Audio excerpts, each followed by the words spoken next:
अब तक की कहानी। इस हवेली में हुई रहस्यमयी हत्याओं ने सबको हिलाकर रख दिया है। इंस्पेक्टर आर्यव और उनकी टीम धीरे धीरे सच के करीब पहुंच रहे हैं, लेकिन हर कदम के साथ रहस्य और गहराता जा रहा है। अब देखते हैं इस खेल के पीछे कौन है। सभी हवेली के ड्राइंग रूम में जमा थे। माहौल भारी और बेचैन था, हर चेहरा शक से भरा हुआ। आर्यव ने गंभीर स्वर में कहा, अब समय आ गया है सच को सामने लाने का। इंस्पेक्टर आश्चर्य से, क्या आपको हत्यारे का पता चल गया? वीना घबराई आवाज में, कृपया हमें बताइए कि सब किसने किया। आर्या है धीरे धीरे सबकी तरफ देखता है, फिर मेज पर पड़े कुछ कागज और एक सोने का धागा उठाता है। तभी आर्यव ने ठंडे स्वर में कहा, रामदीन, जो इस हवेली का अकाउंटेंट और कीपर था, उसकी हत्या यूं ही नहीं हुई। शांता हैरान होकर पूछती है, लेकिन किसी को उस बेचारे से क्या दुश्मनी हो सकती थी? इस बात पर आर्यव ने धैर्य से कहा, दुश्मनी नहीं, बल्कि डर। रामदीन को पता था कि हवेली के अकाउंट्स में गड़बड़ हो रही है। आर्यव ने कागज मेज पर फैलाए, बैंक स्टेटमेंट्स, फर्जी एंट्रीज और चेक की कॉपियां। आर्यव फिर धीरे से सिंघानिया की तरफ देखता है और बोलता है, ये सब गड़बड़ी सिंघानिया के नाम पर है, और सबसे बड़ा सबूत ये सोने का धागा जो रामदीन की मुट्ठी से मिला था। सिंघानिया, ये धागा आपके उस महंगे कोट से मेल खाता है जिसे आप अक्सर पहना करते हैं। वीना आश्चर्यचकित होकर, लेकिन सिंघानिया जी, आप तो हमारे पुराने फैमिली फ्रेंड हैं। आपने ये सब क्यों किया? सिंघानिया गुस्से में बात काटते हुए, बस ये सब बकवास है, मैं कोई धोखेबाज नहीं हूँ। आर्यव ने तीखी नजर डालते हुए कहा, चुप रहिए सिंघानिया, आपका झूठ अब और नहीं चलेगा। कमरे में तनाव इतना गाढ़ा था कि हर कोई सांस रोककर खड़ा था। आर्या धीरे धीरे चलते हुए सिंघानिया के सामने पहुंचकर सबको बताता है, रामदीन को आप ब्लैकमेल कर रहे थे क्योंकि उसने आपके फ्रॉड पकड़ लिए थे, लेकिन उसने हार नहीं मानी। उसी रात उसने आपकी करतूत वीना के पति को भी बताई थी, और उसी रात को वीना का पति और फिर चंद घंटों में रामदीन मर गया। इंस्पेक्टर गंभीर स्वर में पूछता है, मतलब हत्या सिर्फ पैसे के लिए नहीं, अपने राज छुपाने के लिए की गई, और वीना के पति विशाल की हत्या के पीछे भी सिंघानिया का हाथ है। आर्या धीरे से हाँ में सिर हिलाते हुए, बिल्कुल। और रामदीन के कमरे से जो लेजर बरामद हुआ, उसमें सारे ट्रांजैक्शन छिपे हुए थे, जिसे सिंघानिया ने नकली ट्रांजैक्शंस के साथ बदल दिया था। ये सब सुनकर शांता धीमी कांपती आवाज में पूछती है, तो असली हत्यारा सिंघानिया है?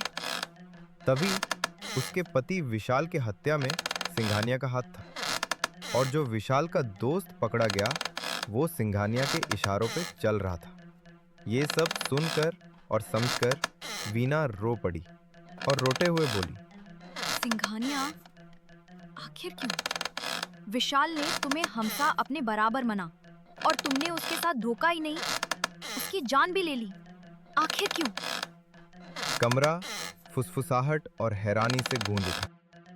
ये सब सुनकर सिंघानिया अपने आप पर काबू नहीं रख पाता और चिल्लाते हुए बोलता है, तुम खुद को बहुत चालाक समझते हो आर्यव, पर ये सब सिर्फ फ्रॉड छुपाने के लिए नहीं, बल्कि ये सजा विशाल और रामदीन को ब्लैक लोटस को धोखा देने के लिए भी मिली है।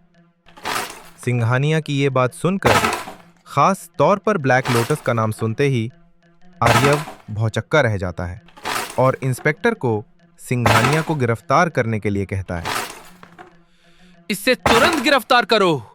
यह आदमी ही हमारी सबसे बड़ी कड़ी है, यही हमें ब्लैक लोटस तक पहुंचा सकता है। जैसे ही इंस्पेक्टर ने सिंघानिया को पकड़ने के लिए कदम बढ़ाया, सिंघानिया ने अचानक कुर्सी गिराई और दरवाजे से बाहर भागा। इंस्पेक्टर तेजी से चिल्लाते हुए, पकड़ो उसे। बाहर हवेली का बगीचा बारिश से भीगा हुआ था। कीचड़ में फिसलते हुए भी सिंघानिया जान बचाने के लिए भाग रहा था। आर्य पीछा करते हुए चिल्लाया, सिंघानिया, सच से भागकर तुम बच नहीं सकते। ब्लैक लोटस से मैं तुम्हें बचाऊंगा, रुक जाओ। अचानक गोली की गूंज हवेली की दीवारों से टकराई। धड़ाम। सिंघानिया जमीन पर गिर पड़ा। उसके सीने से खून बह रहा था। इंस्पेक्टर हैरान होकर, गोली?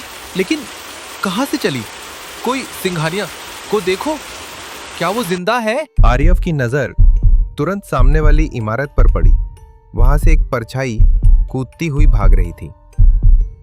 आर्यव धीरे दांत भींचते हुए बोला, तो खेल यहां खत्म नहीं हुआ, असली साया अभी भी जिंदा है।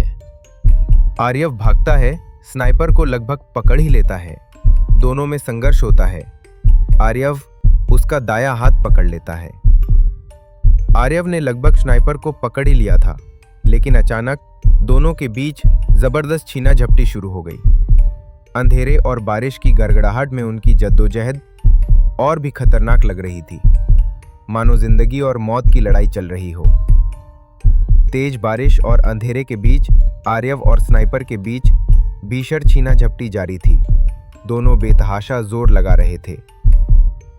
स्नाइपर छूटने की कोशिश करता तो आर्यव और कसकर पकड़ लेता। अचानक एक जोरदार झटका हुआ और स्नाइपर किसी तरह हाथ छुड़ाकर अंधेरे में गायब हो गया। आर्यव ने सांसें संभाली, मगर जब उसने हाथ देखा तो दंग रह गया। स्नाइपर का काला दस्ताना उसके हाथ में रह गया था। आर्यव ने जब ग्लव को गौर से देखा, उस पर एक निशान उकेरा था, काले कमल का, द ब्लैक लोटस। कहानी यहीं खत्म नहीं होती। असली रहस्य तो अभी बाकी है। आगे की सच्चाई जानने के लिए देखिए अगला एपिसोड अगले हफ्ते। अगर आपको ये वीडियो पसंद आया हो तो लाइक, शेयर और सब्सक्राइब जरूर करें। अपने सुझाव और थ्योरीज हमें कमेंट में बताइए, क्योंकि आपकी राय हमें और भी रोमांचक एपिसोड बनाने की ताकत देती है।